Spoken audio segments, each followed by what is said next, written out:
and delighted to moderate what I know will be a very serious and thoughtful and informed conversation on serious issues affecting Israel and the region.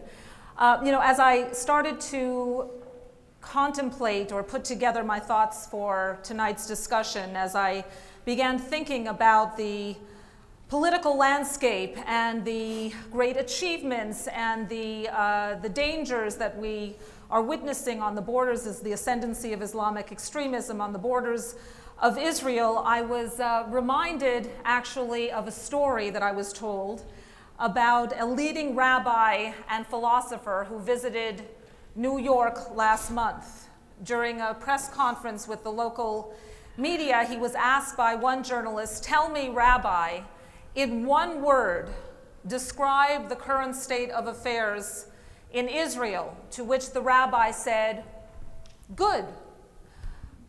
"Wonderful," said the journalist. "Now, Rabbi, tell me in 2 words, describe for me in 2 words, the state of affairs in Israel," to which the rabbi then said, "No good." And that, I think, in a very simplistic way, kind of sums up the discussion. I think we can all go home now. There is the good, of course. There is the miraculous, even, the great inspiring stories of Iron Dome, Israel rebounding its strong economy, the continuing achievements, amazing achievements of Israel's high tech, the coming together of the Israeli people this summer. And yet all of this, as we know, has been overshadowed to a large degree by the bad, by the ascendancy of this extremism on Israel's borders, by the stalemate or the paralysis on the peace front, and the apparent, as we have discovered, open contempt, if you will, that the Obama administration has for Israel's current Prime Minister, Benjamin Netanyahu. That story, of course, was reported by you, Jeffrey Goldberg, most recently in the Atlantic Monthly, yes. So my first question is to you, and then I'd like it to be followed up by the perspective of our Israeli journalists. Has the president, in your view, given... I'm tweeting what your question is right now. I've never tweeted while on a panel. His followers would answer. Right, yeah. All right, I'll speak slowly then. Yeah. Has the president given up on Netanyahu as the man capable of bringing the country back to the negotiating table? Do you think that what we are witnessing today is a genuine crisis in U.S.-Israeli relations? Yes, it's not the worst crisis. I mean, you can go back to Eisenhower. You can go back to the loan guarantees and, and think of something. It's, what's interesting about this moment is that it seems, especially at the staff level, not necessarily, I mean, maybe Aluf can shed light on this a little bit, but on the level of the 2 leaders, they don't actually hate each other as much as people think that they hate each other, which is not to say that they're going to go bowling together anytime soon. But government to government, there's a lot of anger and there's a lot of resentment and sometimes contempt. And from what I understand, for something that the Prime Minister has said to various people I've talked to, he said basically, I'm writing these guys off. He's just going to try to sort of move through the next couple of years, the minimum, listening to the demands, trying to mitigate the demands, but he doesn't feel like the Obama administration. Yeah. I just said something really smart. I'm sorry that you missed it. I can't remember what it was, though. Oh, listen to that. Wow. Look at Twitter. Yeah. Well, what did I say? Yeah. I hope I get the right hashtag. I used the hashtag chicken shit. Was that okay? I don't remember. Was that the wrong one? Oh, I said it. Oh my God, I said it. What does it mean? I mean, what does chicken shit mean? I mean, I personally, I think that a lot of us found it, if not just offensive, but just inelegant. It is inelegant. Yeah, it is inelegant. And the inelegance was interesting to me because that shows how personal it's gotten. What it means is, in Hebrew, you guys could tell, there were days of trying to, unpack what this expression meant. Pachdan Aluf, I guess is the way it sort of came out, pitiful coward. But what's interesting about that is that it's not a new sentiment expressed by the American administration about the political characteristics of the prime minister, which is to say, if you look back on things that President Obama said to me in interviews, he talks about, and he talks about it very decorously, obviously, but he talks about the prime minister's unwillingness to spend down political capital to achieve the thing that he says he wants to achieve, or to avoid the thing that he says he wants to avoid, which is the binational state. And so over the years, it's become part of their narrative, the Obama administration narrative, that Netanyahu is a smart guy, is a tough guy, but that he's actually paralyzed in many directions, but especially in the direction that they care about or have cared about over the last year and a half, making the actual steps toward a peace deal and doing the thing that they want him to do, which is to freeze settlements, especially outside the barrier. So it's a reference to a kind of unwillingness to use his political capital. Okay, so can I ask a follow-up question then to that is, I mean, do you think, Aluf, that the Prime Minister is more interested in getting reelected than in making the kinds of hard choices that the Obama administration clearly wants him to make? Well, that's clear. First of all, I think this was pretty much doomed from the beginning. When you have two so diametrically opposed ideologically, politicians like Obama and Netanyahu with their backgrounds and beliefs and so on, with Obama skipping Israel during his first trip to the Middle East, trying to indicate the unbushing of American foreign policy by pushing Israel aside. But I think more than the personal relationship, look, there was only one possible bridge between Obama and Netanyahu, and that was the kind of Iran for a settlements deal. You do something on the settlements, we push harder on Iran. And not only that deal never went through, now both go in the opposite directions. Obama is heading towards an alliance with Iran, with his recent letter to Khamenei. Now with the common enemy that was missing in that, that Nixon to China analogy, Obama to Tehran, that was missing 5 years ago. Now America and the Iranians have a common enemy, ISIS. Well, Bibi, rather than slowing down the settlements, at least rhetorically, he's pushing them forward. That's something that the American administration obviously doesn't like, just as Bibi doesn't like the American new friendship with Iran. So it's not just a personal level, like you have two people who agree on everything but just can't stand each other. This you see in Israeli politics all the time. When our coalition system is built upon, and our party system is built upon people who hate each other but sit together in the coalition because they have a common interest. With Obama and Bibi, the interests are totally opposed. Okay, so let me follow up with that, and before we get to Iran, and I mean the deadline is quickly approaching. I mean we're 2 weeks away. Let's pursue the conversation about a possible return, if you will, to a negotiating table. I mean, is it possible, Steve, that the U.S. administration, that Obama is more interested in an accommodation with the Palestinians at this particular point in time than the majority of Israelis? Meaning, as we've come out of this brutal summer, as Israelis take a look at what exists on their borders, I mean, nations imploding and the kinds of terrorist threats that, I mean, really were unheard of in my day.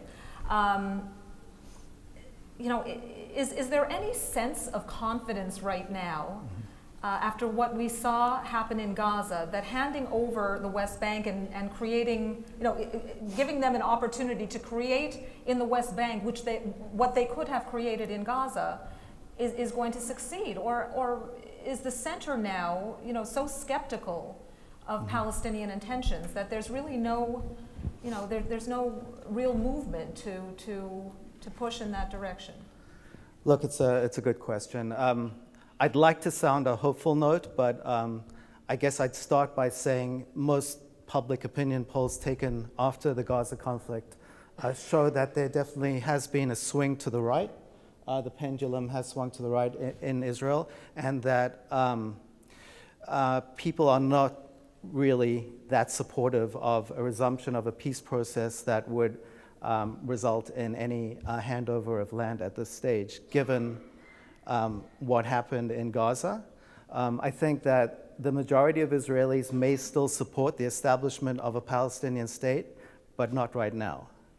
I think first there have to be all kinds of things that fall into place, including demilitarization, promises, some kind of international involvement, mediation that would guarantee that if any land in the West Bank was handed over, it would be safe to do so. But I would like to play devil's advocate a little bit with Aluf and Jeffrey. I don't think Netanyahu is history. I think Netanyahu is the son of a historian, Ben Sion, who died, a couple years ago? Yeah. And that he would like to go down in history. And I think he's shown in the past that he's ready to make painful compromises if necessary. He's come out in support of, as much as any other prime minister, support of the establishment of a Palestinian state under certain conditions. And of course, Iran is on his mind, and we can talk about that later. But I think it's not too late for this prime minister, and however bad his personal relations are with the president, it's in both countries' interest to move forward the peace process, at least to try and show that we're making an effort. Because as you know, the situation on the ground in Israel, especially in Jerusalem right now, is very volatile. So what do you think the consequences are if they don't? I mean, if they don't? Well, the consequences are possibly, the worst scenario is another Middle East war. Certainly another war in Gaza if the rockets start again. The consequences of a possible third intifada, what they're calling it the car intifada, are scary. I think what we're seeing now is a resumption of terror, and instead of the world supporting Israel, we're getting a lot of sympathy for the Palestinians. So my bottom line would be, we may be winning the fight militarily, we may have dealt Hamas a severe blow in the Gaza war, but we're losing the battle for public opinion around the world. We're losing the war for public diplomacy, and I think Israel is not presenting its case effectively enough. Aluf, do you think that that Mahmoud Abbas is in a position to make a deal? I mean, is he does he?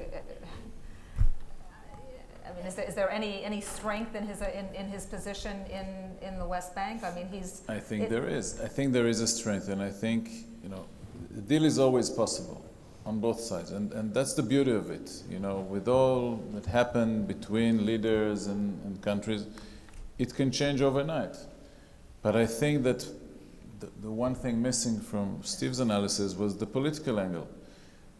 Bibi theoretically as a leader could do it, and so is Abbas, but politically, to both of them, they're not under any pressure to make any compromise or any concessions. On the contrary, both feel that by using tougher and tougher language vis-a-vis the other side, they'll score more points at home.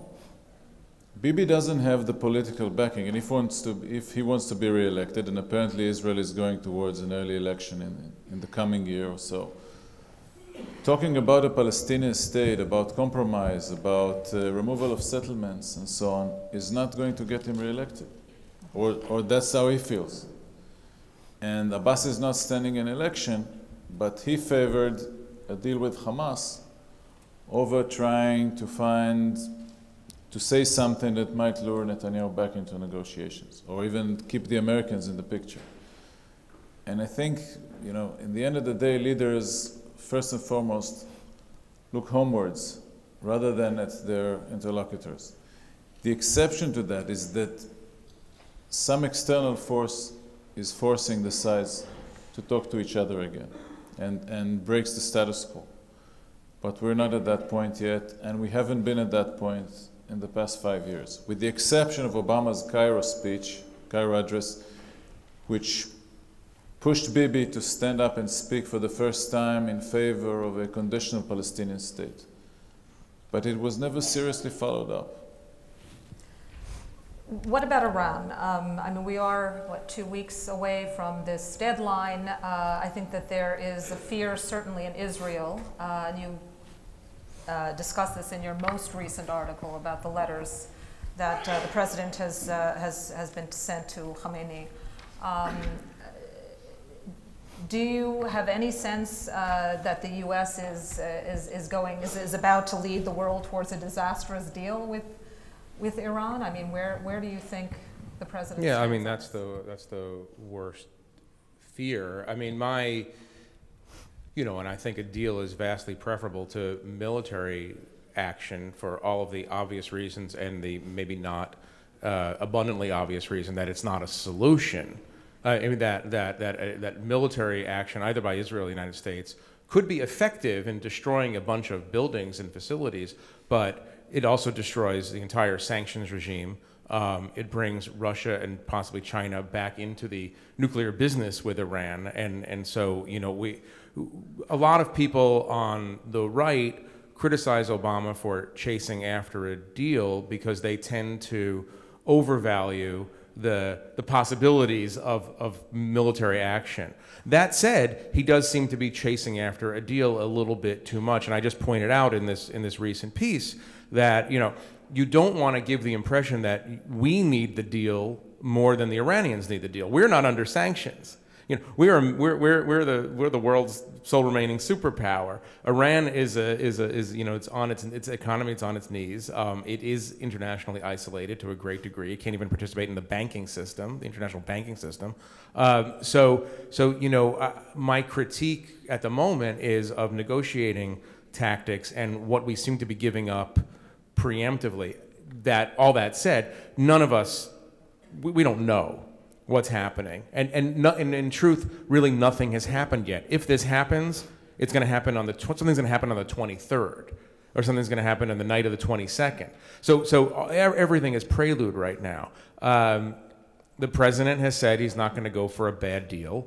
A bad deal in his mind is something different than what a bad deal is defined in Netanyahu's mind, and this is why, one of the reasons why we might be heading to the biggest confrontation yet between Netanyahu and President Obama, and it's going to be intensified if it happens because Netanyahu feels as if the wind is at his back on Capitol Hill, and so I mean we have to factor all of these things in. So we're heading into, and I don't want to make any predictions, but we're heading into in 2 weeks' time a very, very interesting moment. The moment might get delayed because neither party wants to totally walk away from these talks, so they might find a way to patch over the deadline and move to another deadline, but there's a ton of stuff to worry about in this. You worry about no deal, and you could worry about a deal in sort of equal measure. Well, before I move on from Iran, how is it perceived in Israel right now? I mean, is there a sense that that the president is trying to appease Khamenei, or? Well, clearly, when the president is sending a letter to Khamenei without telling Israel in advance.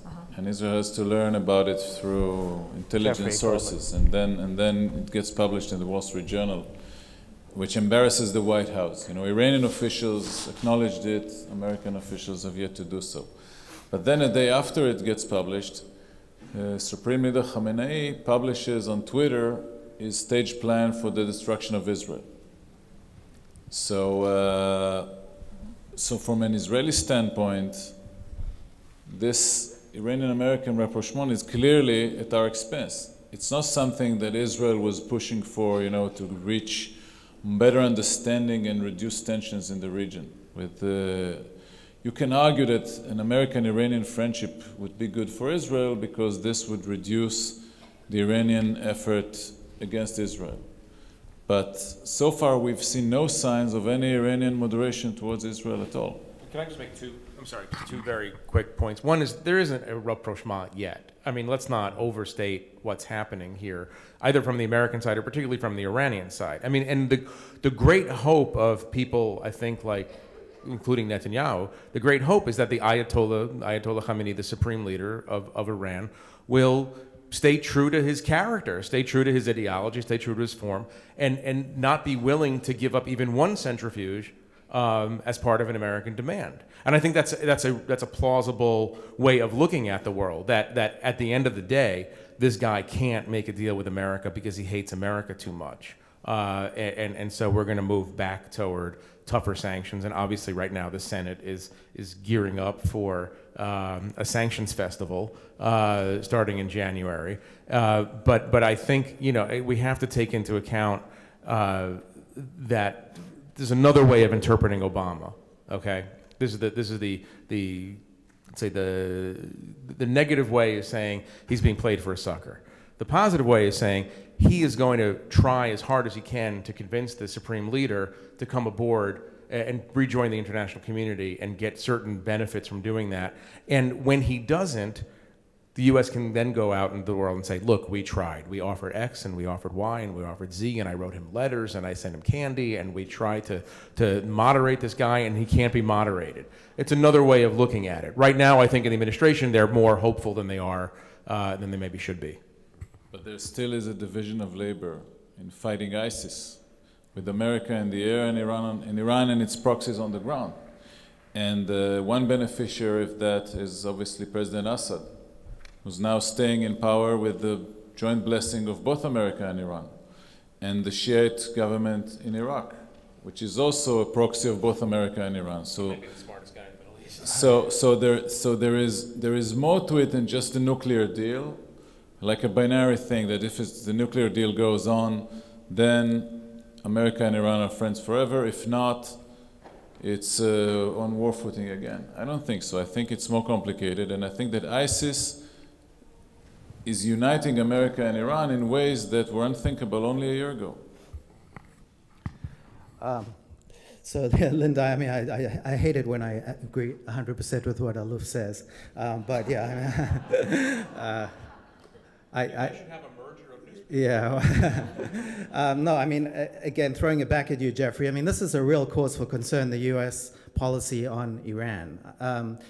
Obviously, from Netanyahu's point of view, this is going to be a bad deal, and it seems to be happening. If it doesn't, it doesn't. But the fact that you would even consider some kind of alliance with Iran against ISIS, this is dealing with the devil. And how, you know, after condemning Assad for so many years for murdering his own people, maybe 200,000 people, including with chemical weapons, now to come around and sort of support him, even if it's implicitly, seems to me a really questionable policy, and I'm not sure what message it gives to the world. And what causes concern for me about what you said, especially in your recent article, is that America doesn't seem to be coming to the table in a position of power here. It's almost like Obama's desperate for a deal. Why are we not feeling that strength of the superpower with the United States? Why do we feel like he's, you know, trying to get a Nobel Prize for this? You already got it. You got a Nobel Prize. Well, you know, yeah, maybe try and earn his Nobel Prize. A little early. Did you want to respond? No, I mean, I agree with your agreement with Aluf's agreement with me. The only thing I would say is that we don't actually know what's going on. So let's just stipulate that there's another level below the level that we see that we don't yet know about. Well, we're getting leaks and we're getting information. But no, I agree that the perception is, you know, there's a way of doing this, which is to say to Iran, look, I mean, this is something that President Obama could plausibly say to Iran. So he could look at them and say, I'm the best thing you got going because I got a Senate filled with junkyard dogs who want to tear apart your economy entirely and would be very happy to see me bomb Natanz and bomb Fordo. So you ought to consider that I'm being reasonable here and hold out that threat again. Look, he's used, I mean, you know, talk about the Netanyahu-Obama alliance. He used Netanyahu to very good effect for a couple of years. You know, he literally sent, you know, he sent emissaries to China and Russia and said, look, I don't want to go to war with Iran, but this Netanyahu, he's crazy. He might do something, so you better come on board the sanctions regime, and it worked. They joined the sanctions in part to forestall an Israeli attack. So they know how to, so the answer is I don't understand what I'm seeing quite fully, because it seems as if they're negotiating not from a position, the accurate position that they hold, which is the position of strength. I want to add one more thing. when you ask about how it's seen from Israel, the Israeli public opinion, by and large, leaves Iran, and the politicians who like to talk about anything, they leave Iran to Netanyahu. It's his almost personal project in terms of the Israeli public, which is far more worried about stabbings in Tel Aviv or in Gush Etzion today, or people run over by cars in Jerusalem, than about the Iranian nuclear program, which is seen as something somewhere in the sky for the strategists and leaders to deal with.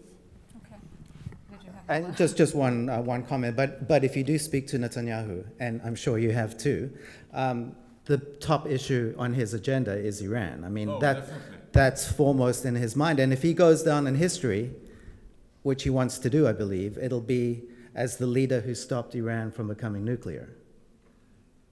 Clearly, to him, it has been the most important issue for many years, and even more so in the past 5 years as prime minister. But then again, and one former Israeli official once told me that to Netanyahu the most important thing is re-election, but Iran even tops that. No, but then you have to ask yourself, if that were the case, I mean, going down in history as the one who made all these press releases and joint statements with foreign visitors about Iran, but in the end did nothing to stop it beyond words, it's not such a great reputation to go down in history with. Well, and deeper than, but very quickly, and deeper than that, if this is the most important thing, and he knows that he needs the United States to actually carry this out, then you would ask yourself, why does he and his government and many of his ministers go out of their way to put their thumbs in the eye of the American administration? You know, this is what you were talking about at the beginning. You know, it's like the administration wants you to freeze some settlement growth. So freeze the settlement growth. You'll have their gratitude, and then you might have their greater degree of cooperation in Iran. This is at the core of the political mystery of Iran, at least, not the underlying mystery. But we don't understand why the Netanyahu government hasn't tried harder to accede to at least some of these American demands. Well, I think most reasonable people would think that that poking the United States in the eye with an announcement of further settlement building is not a wise decision, certainly. But I want to move on. Before I open up the floor to some questions, I just want to move on to some other random topics.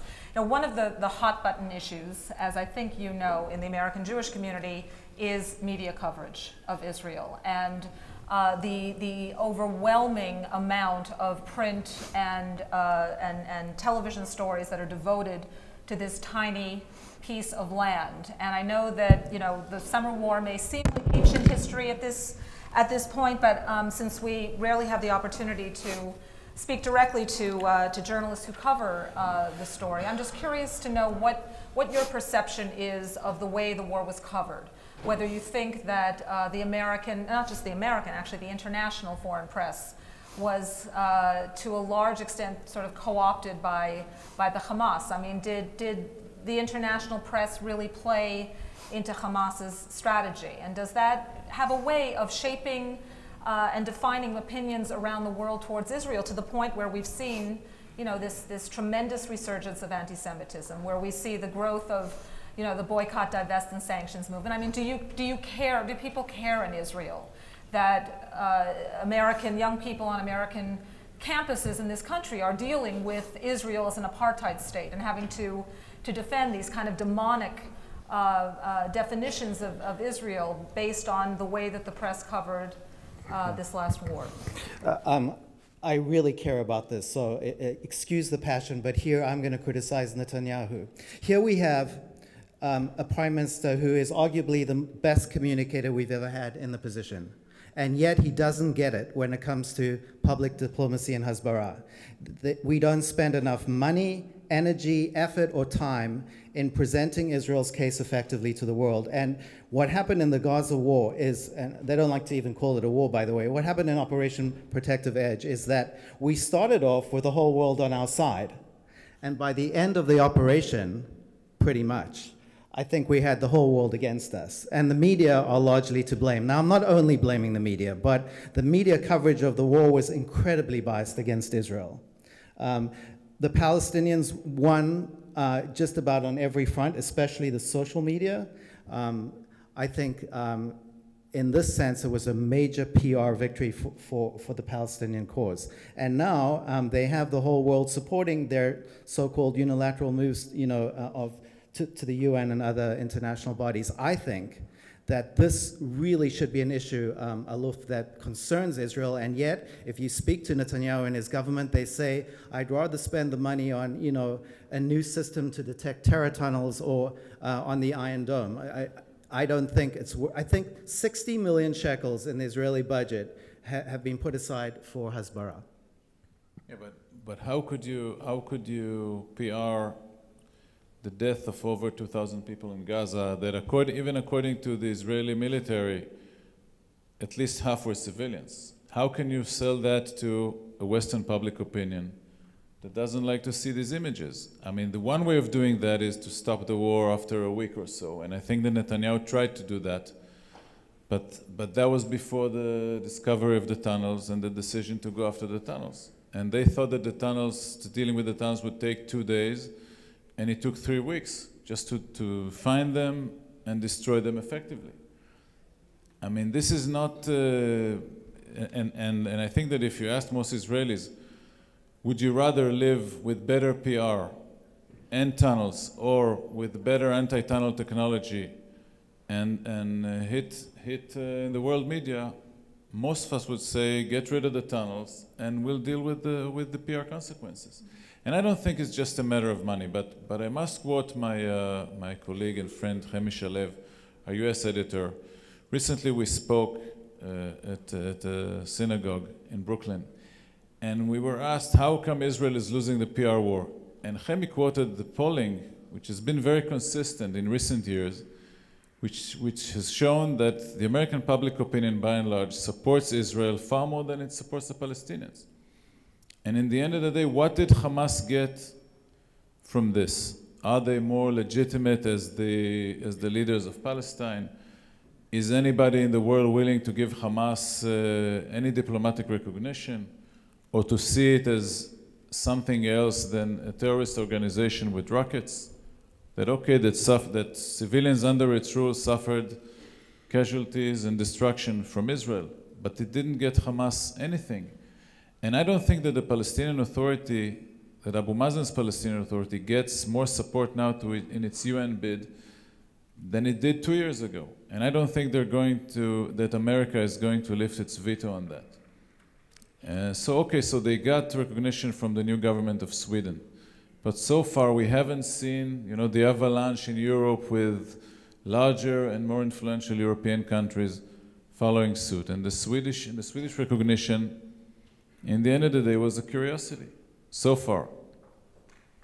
Jeffrey, I mean, do you think that there is a disproportionate amount of ink that is used to report the Israel story? I mean, we're not using ink anymore, but I get you. Yeah. The expression.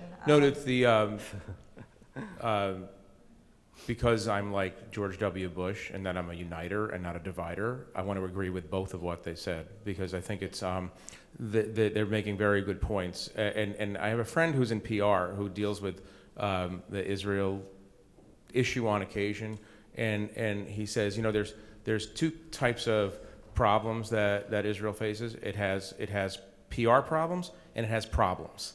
PR problems are the things that you can fix with a Hasbara budget.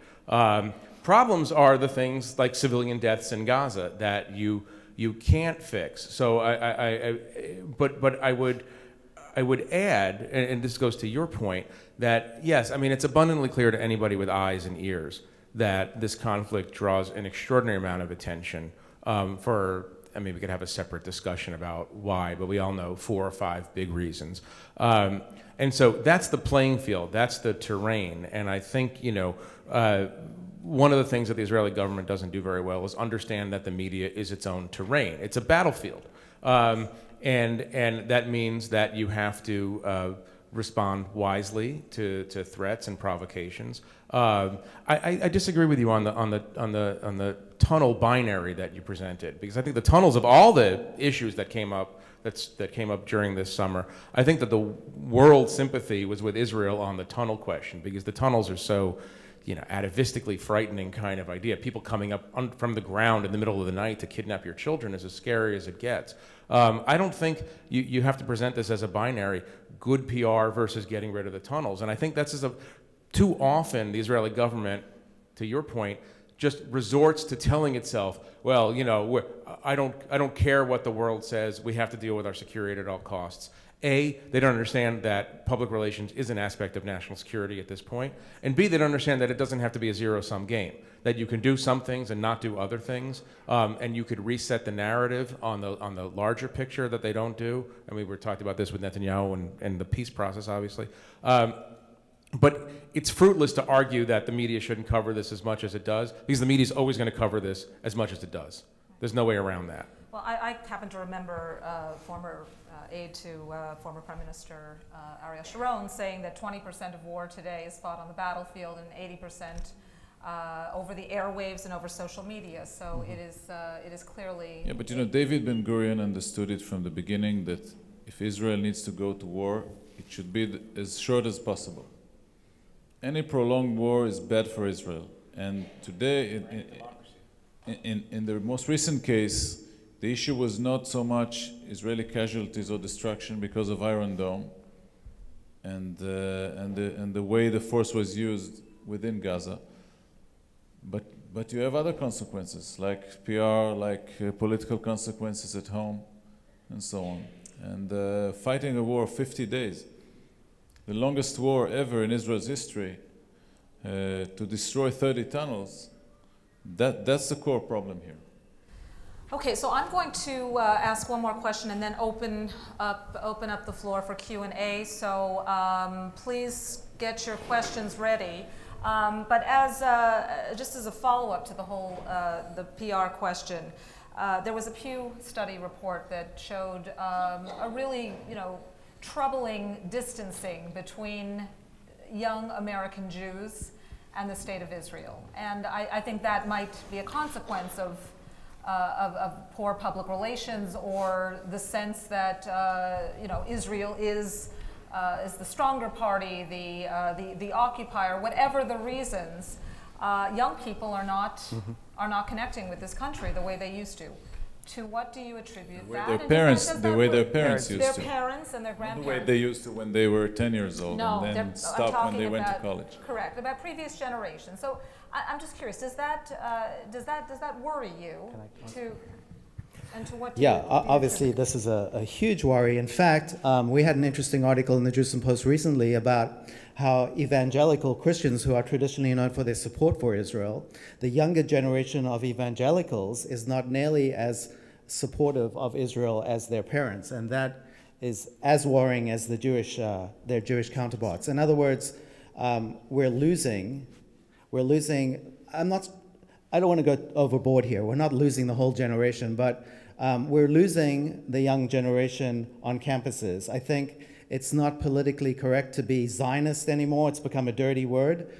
Support of Israel is considered a right-wing, unfashionable thing to do among many kids, and that's not how it should be. It should be the left-wingers who support Israel. I mean, in terms of progressive issues, as you probably all heard in Michael Siegel's speech, I mean, Israel is on the forefront when it comes to gay rights and women's rights, and I can go on. But we're not getting the support of the left.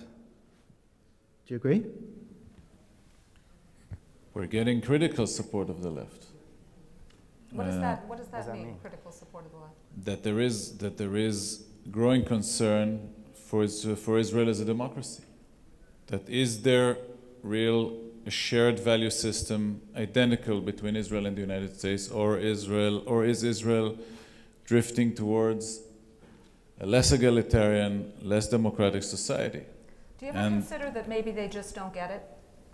Yeah. I mean, do you ever think, I ask you, I mean, it's a rhetorical question, but I mean, I'm talking about young people who we see, look, I never lived in America, and I never went to an American college, and I can't really be, any witness to what's happening there. I read about it in the paper. But in the last decade or so, 2 decades, we see more young American Jews visiting Israel than ever before and staying, not just for birthright, which is, short trip of 10 days. We hear young people speaking English on the street in Tel Aviv like never before.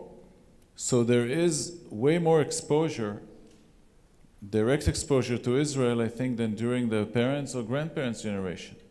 We never had that many visitors from the United States 30, 40 years ago. At that time, most tourists in Israel were from Scandinavia, from Germany, from places like that. So I don't think it's just they don't get it because they don't want to hear about it or because they just listen to anti-Israeli media stories and so on. I think there's something more fundamental than that.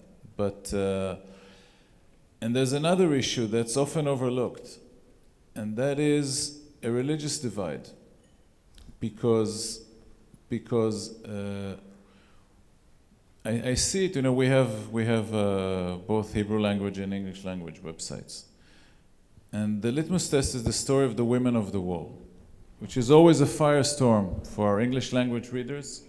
Zero traffic on our Hebrew side, or in other words, secular liberal Israelis don't care about. To them, religious freedom is freedom from religion. To the young Americans who read about the women of the wall, religious freedom is freedom to express your religion. And that's also a divide that's often overlooked. The concepts of being Jewish liberal in Israel and in the United States are very, very different because of that religious component. And if you want to reach out, you need to cross that bridge too. It's not just about occupation and settlements and Obama and Netanyahu. Interesting. I actually think it's even deeper than what we've just been discussing. This is not, the relationship that a young Jewish person in America has to Israel is derivative of that person's relationship with being Jewish, with Judaism, with the languages of Judaism, with texts of Judaism, with Jewish history, with a Jewish communal idea, the idea which is, rapidly dissipating in American Jewry, that Jews have special responsibility for each other. Like this is, if you'd say this to the average 19-year-old at a liberal campus in America, they think that is, quote, racist. It's racist to care more about Jews than other people. I always, when I talk to people that age, I say, the trick of Judaism is that you have to do both things at the same time. You have to care about the entire world and you have to care about the Jews, and that's the balance. But I think that we're talking about a much deeper problem, that the Israel issue, how they feel about Israel, whether or not they like a current prime minister or not, but if they feel a deep connection to Israel, is a derivative issue. If they have a feeling of peoplehood, if they participate in ritual, if they live a Jewish life in any kind of way, the Israel thing will flow from that. This is the big challenge for American Jewry, which is why, it's got a federation leaders here. I mean, these are the, I think in the coming years, you have to, as a community, sort of say, where should we be spending? Should we continue to spend this amount of money on a Middle East country that's pretty rich now? Or should we worry about what's happening in our own community, the dissolution of these bonds, the level of Jewish ignorance on the part of otherwise educated people? And by the way to sell that in Israel is to say that, American Jewry is a national security asset of the state of Israel. And if they turn around 15 years from now and don't see any American Jews there, well, that's a problem for Israel. So, I mean, I think this is just the tip of the iceberg. No, but I think Israeli leaders understand that point very well. And we see, the agenda of Sharansky as the Jewish Agency chairman is all about reaching out. Israeli Jews can't save American Jews. American Jews have to save American Jews. Mm-hmm. Israeli Jews can't save them. Absolutely. No, but Israeli Jews can be aware of the problem. There's very little they can do about it. I mean, there's the new Israeli-American organization that just held its conference here a couple of days ago. I'll tell you just a brief anecdote. Here's a solution. If you send to the Hebrew schools of America 22-year-old ex-Israeli soldiers to teach Hebrew, especially very, very attractive young Israeli soldiers, my kids will go to Hebrew school. That's what brought me there.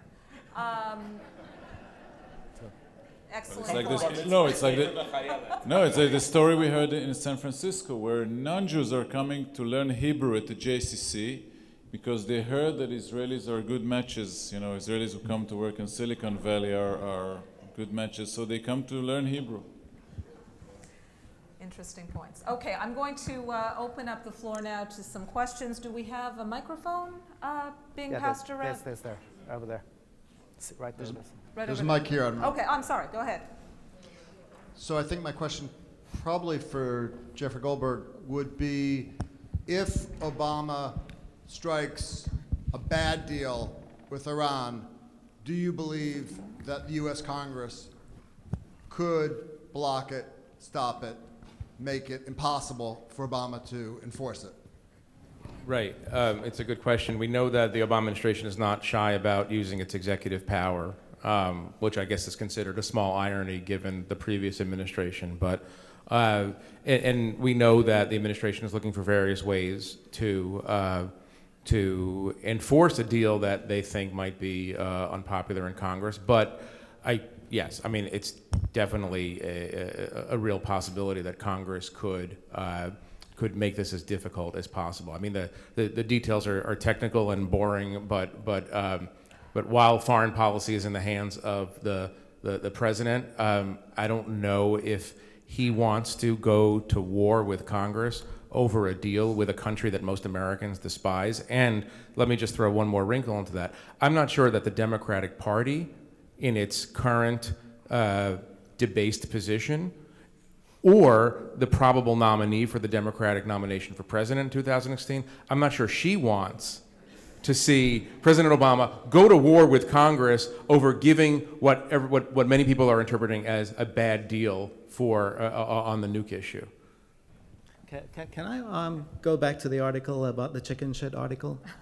So, Please. If you must. Why was that leaked to you? What is the intent of leaking that information to you? Enriching the political vocabulary. Yes. Teaching Israelis a new word.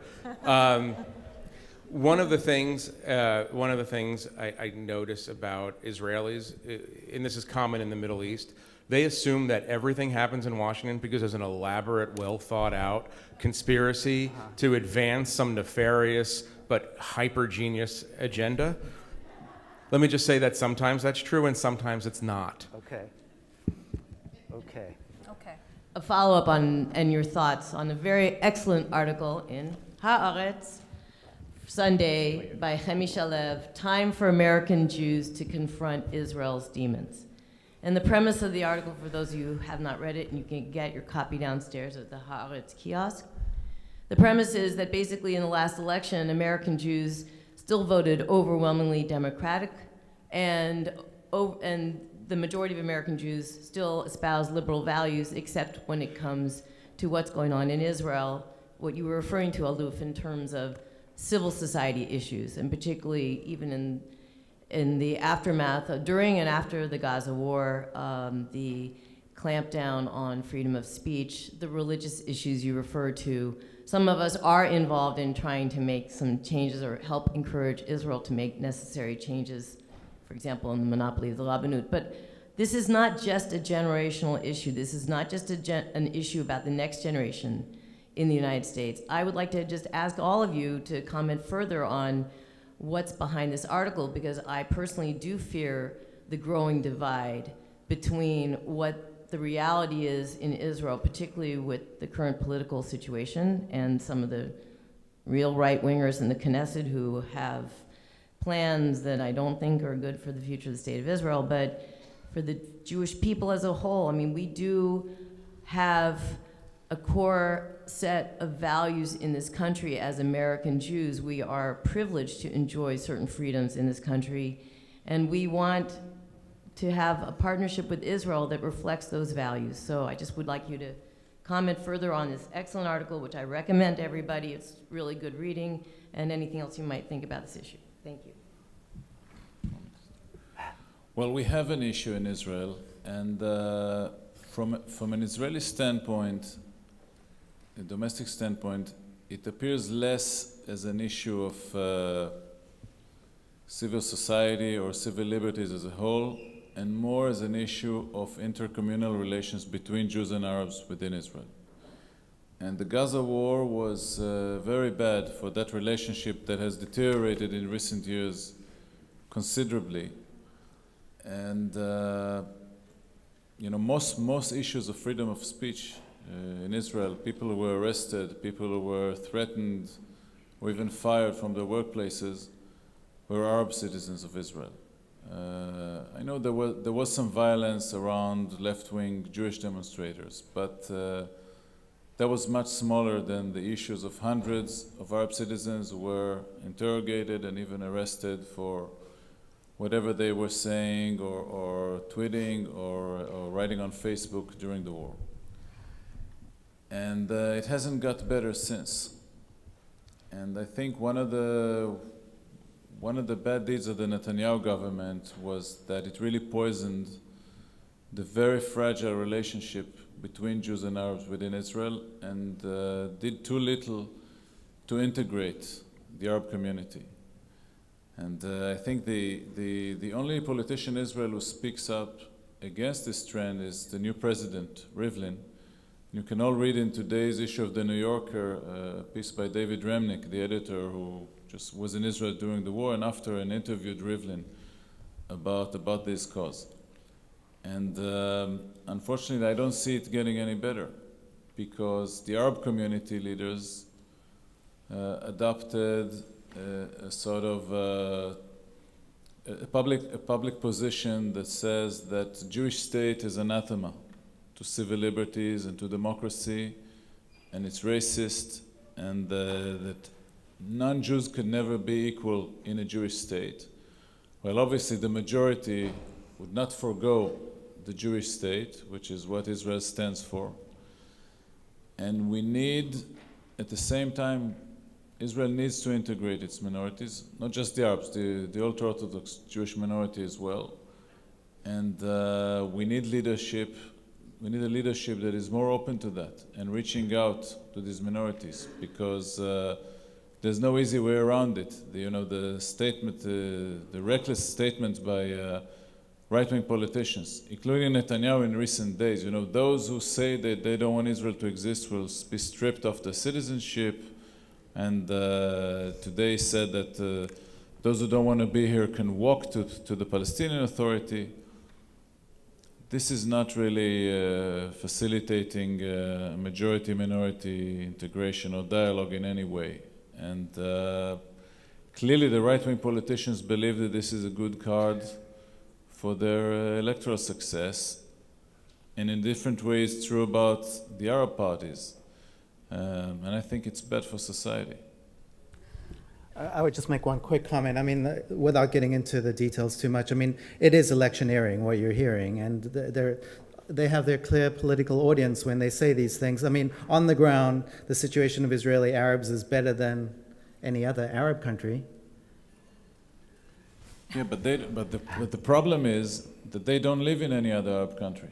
They live in Israel, and their neighbors are not the citizens of Cairo or Baghdad or Mosul or Kobani. They are the citizens. I live on the border between Tel Aviv and Jaffa. They see me. They don't see someone in Aleppo. So the comparison is nice for us to feel good. You see how great we treat our Arab neighbors, much better than their own governments. But that's besides the point. If they're Israeli and they want to feel, some of them want to feel more Israeli, are we open enough to allow them that? And under the current government, I don't think that's the case, despite the effort of to build more employment centers for Arab women in their villages or something. Yeah. Quickly, I'd like to try and get no, I'm sorry, but I just have to say this. It's like, you're right, Israel's better than Syria. Not a great, you want Hasbara? That's not a great Hasbara point. I mean, I want Israel to be compared to Canada and Switzerland and the US and Costa Rica, and I don't want it to be judged against the behavior of the government of Yemen. It doesn't, if you're talking about an argument that won't fly in America, that's an argument that won't fly, that our Arabs are in better shape than the Arabs who live in Libya. Sorry, just in defense of what I said. I mean, I didn't mean it absolutely, literally. What other country could have a Supreme Court justice or a judge send an Arab judge send a Jewish president to jail for rape? I mean, again, in terms of Hasbara, I mean, that's not a huge Hasbara point, but Arabs have every chance of equality in Israel. They have the right to purchase land anywhere, to vote in the elections.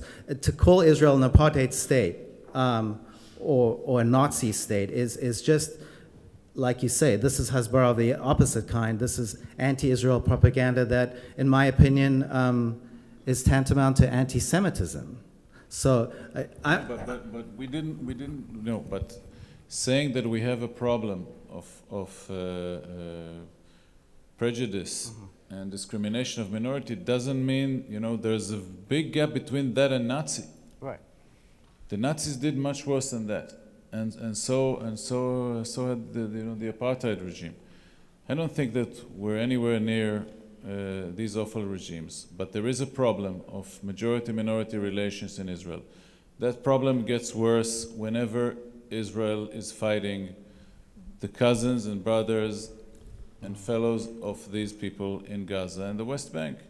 And and we ran a piece by Moshe Arens, our columnist, a former defense minister, one of the founders and leaders of Likud, who, like Rivlin, believes that integration of the Arab minority is the key problem facing Israel. And he said that he understands why the Arabs in Israel behaved that way during the Gaza operation. And he said, we never tried to recruit them to the IDF. Why would they identify with an army that never opened its gate to them when they see their brothers killed in Gaza? We need to understand that, and we need to overcome the anger at that protest and find ways to make them feel more Israeli, which they don't. I mean, even if they're treated better than the Arabs in Yemen, they still don't feel as Israeli as I feel. And that's a problem for society. Obviously, a very legitimate and huge issue. I'd like to move on just because we're short on time and probably have time for a couple more questions. I'm going to ask you if you'd get to your question, please, sir, as quickly as possible, and start by telling us your name and where you're from. My name is Jerry Fisher. I'm from the Jewish Federation of Eastern Connecticut. And Aluf Ben already answered this a little bit. I was going to ask all three to comment and compare and contrast Presidents Peres and Rivlin, and on Bibi Netanyahu's incredibly aggressive effort to avoid Rivlin becoming president of Israel. Actually, I thought President Peres, and he remains a very special person, and I personally like him very much. But as you know, his political views he carried with him into the presidency. I have been pleasantly surprised by President Rivlin and what a mensch he is in terms of just his openness to all communities, including, by the way, Arabs, his decision to change his mind on the various streams of Judaism and their legitimacy, his openness to inviting all Israelis into Beit HaNasi, and his accessibility. I find him a pleasure. I think he's brought a new spirit of hope into the presidency, and I think he's going to be a great president. I'll just say that when we endorsed Rivlin as a candidate, we wrote that Peres was known for being internationally well-known, Nobel laureate, and everybody in the world knows Shimon Peres. Rivlin had no background in foreign policy, and therefore we believe that his claim to fame would be fighting for Israeli democracy. And so far, and I think he's been in office, for 4 months, he did a splendid job. I mean, he went to Kafar Qasim to apologize for the massacre that happened there almost 60 years ago. And then he got all this hate reaction on his Facebook page. So he went to open the Knesset plenary session, and he just read out these hate sentences and said, no, I'm going to stand for these ideals. And I think that in the current polarization and division in the Israeli political system, He does a great job. Why Bibi didn't want him to be president? I think it has less to do with ideology than with political issues and personal issues, and Bibi's fear that after, the president of Israel has only one serious authority. He has two. One is clemency for criminals and prisoners, but that needs another co-signature by the Minister of Justice. The real authority is that after the election, the Knesset serves like the Electoral College in the United States, and the president has to nominate the next prime minister. And if it's like a 60-60 election result, and it happened before, then the president has the decisive vote. And Bibi feared that with Rivlin in the president office, in such case, he might give the throne to someone else. I think we have time possibly for one more question. I'm going to, unless somebody has, I'm going to ask either. My question is very brief. Go ahead, sir. Your name, sir? Oh, sorry. David Stulman, Ann Arbor. Listening to Vice President Joe Biden today, and he was really wonderful in his expressions of support, love for Israel. And to me, he sounded quite sincere, but it is totally apart from what I imagine the Obama administration really feels. I was wondering, Jeffrey, if you could give any insights as to the relationship between President Obama and Vice President Biden and their for beliefs God's and sake, policies. really?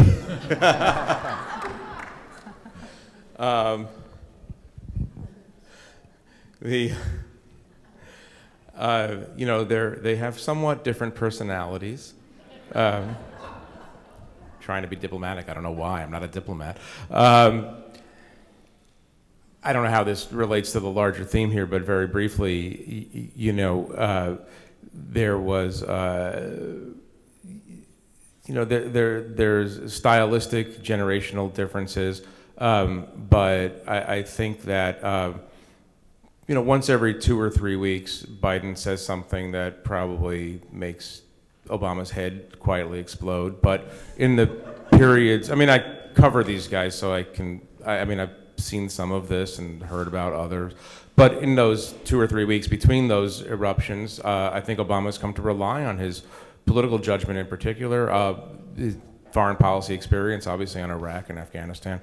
And so most people, the conventional wisdom is that most people are surprised that Biden is considered is a largely effective vice president who has the ear of the president and continues to have the ear of the president. But I think that Obama would never say what a great friend of Bibi he is, like Biden said. I just thought that the Vice President's speech this morning was fantastic, and he said all the right things. I just hope it really does reflect the Obama administration's position. Well, sorry, but this is a very interesting commentary about the future of the Democratic Party. We spent a lot of time talking about Israel's bipartisan support and how you look at the numbers in the Democratic Party, especially as you go younger and younger, and it's just not there in the same way. Biden, like Kerry, is from a generation of Democratic Party politicians who are emotionally invested. I wasn't here, but I assume that Biden did his "I met Golda Meir" shtick. I wasn't here either. Right. And it's funny when you're listening to which is a great shtick. If I met Golda Meir, I would tell you every day. I would say, by the way, I met Golda Meir. But it's funny because and you've seen this, I think, when you have Kerry and Biden. Kerry's known Bibi for 33 years, and Biden's I've known him for 35 years, and I've known him for 42 years. They are invested emotionally in the relationship. They're invested emotionally in the story. But remember that Obama is a different generation, and he came up. What were the formative experiences of someone in his 20s, who's Obama's age? The war in Lebanon, Sabra and Shatila. I'm not saying that I've ever heard him talk about Sabra and Shatila, but I'm saying that, like a lot of American Jews who are in their 30s and 40s now, they don't remember, And where's Hillary Clinton on that scale? Between Golda Meir and Sabra and Shatila? It's quite a continuum. You know, she's no. And look, we're going to be reading a lot about this in the coming months because she's a little bit of a sine curve. Obviously, you know, she was the designated yeller at Netanyahu when Obama needed someone to yell at Netanyahu. On the other hand, she was a senator from New York. On the other hand, she kissed Suha Arafat. On the other hand, you know, she's married to a guy who we know is emotionally invested in the safety and security of Israel. So, you know, it's a little bit like this. I interviewed her a couple of months ago, and we talked a lot about Netanyahu, and she was to the right of Naftali Bennett on the which proved to me that she was running for president, obviously. But she was right there with Netanyahu on every issue pertaining to the Gaza war. It upset and perturbed a lot of people on the left. Because she was so stalwart on that. Emotion. I can't speak to that. I would say that in my experience with Biden and Kerry, they obviously, whatever you say about the way they execute policy, they have a deep love for the Zionist narrative, let's say, and for the idea of the reborn state of Israel. And I don't think necessarily that every Democratic politician 30 years younger, 20 years younger than those guys have the same thing. I can't comment on what's in Hillary's guts on this. I mean, obviously she again is most influenced on this stuff by what her I mean, she's talked about this, by her husband's experience in dealing with the Middle East for so long, and her time as a senator in New York really, I think, opened her eyes to certain issues. But I don't necessarily know that that's the same emotional depth that those guys have. Well, I want to recognize that the hour is late, ladies and gentlemen, and I know that I don't know that this is necessarily the point that I wanted to end on, but I do hope that you'll stay a little. All right. Why don't we? She's a nice young woman. Okay. We'll take your question. My name is Amna Faruqi. I'm a student at the University of Maryland. I'm also on the National Student Board for J Street U. And so my question is actually for the moderator, and I'd love to get the panelists' comments on this. Earlier it was said that, you know, young people might not get the conflict, and that's why we feel the way we feel. And just as a young person who this General Assembly has kind of been targeting with all the panels about, well, why are they here and not there? We're not here in this room because when we do show up and we say what we think, that we love Israel, that we support Israel, but we think there's an occupation, we're disrespected and we're told that we don't get it. And quite frankly, I lived in Israel for 4 months, I have many friends in the region, and I get it. So sorry. My question is, how do you engage with young American Jews and young American people in general who care about Israel, and how do you think that they can work to ensure Israel's safety and security when we do show up and we want to talk about the occupation and we want to talk about settlement expansion, we're condescended to? I'll let you talk. Sorry if that was unclear, I spoke fast. I would just say that we need to find a way to get people like you engaged, because you clearly care, you show passion, and it should be okay to say whatever you like after the sentence which you said, I love Israel. So you're coming from a position of love. And after that, it's all open, free, democratic debate. And that's why it's good that Haaretz exists, even though it's way too left-wing. And it's good that Jeffrey Goldberg exists, even though he's often a mouthpiece for the Obama administration. And I'm going to let Linda answer your question. Well, the question was posed to me, but I happen to agree with what Steve said. I really respect young people like you who care enough to be at a conference like this, who choose to spend 4 months of their lives learning the issues in Israel, and who show up and are invested in learning and invested in understanding the situation. I have to tell you, I've been a student of the Middle East for the last 25 years. I was a frontline correspondent for 8 of those years. It is a very complicated story, as the gentlemen on this panel know and understand. And my sense is that there are a lot of people who aren't in this room, who exist on college campuses, who react to the kinds of pictures, the compelling, powerful, disturbing, painful pictures that they saw out of Gaza this past summer, and think that they know what the story is about, and really don't. And it would behoove them, if they really care, as you do, to learn what the story is about. But you know, they're out protesting, demonstrating and writing op-eds and challenging the pro-Israel community on campus and preventing students from going to classes and pretending to be Israeli soldiers and demanding to see their book bags. And you know, creating the kinds of theatrics on the college green that I think are very damaging. Very damaging to them and to the greater campus's understanding of the issues. So again, like Steve, I really do commend you for being here, and I wish that there were more people who not only cared, but who took the time to really begin to understand and unpack what this story is about.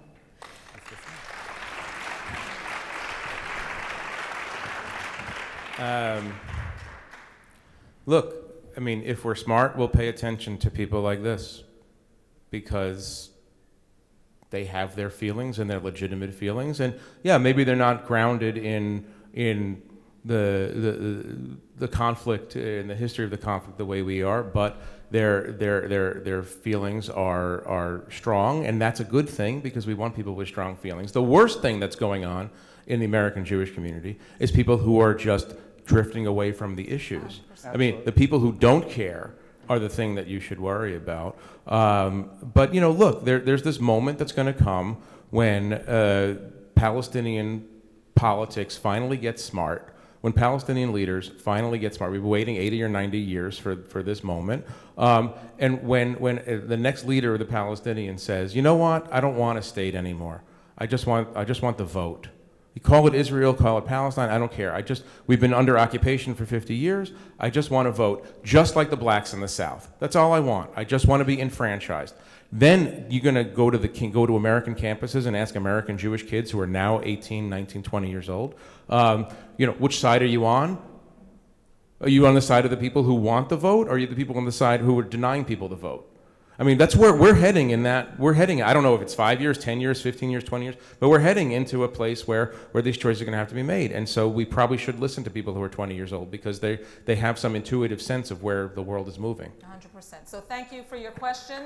Thank you all for being here. Thanks especially to Jeffrey Goldberg, Aluf Ben, and Steve Linde. Good night, everyone.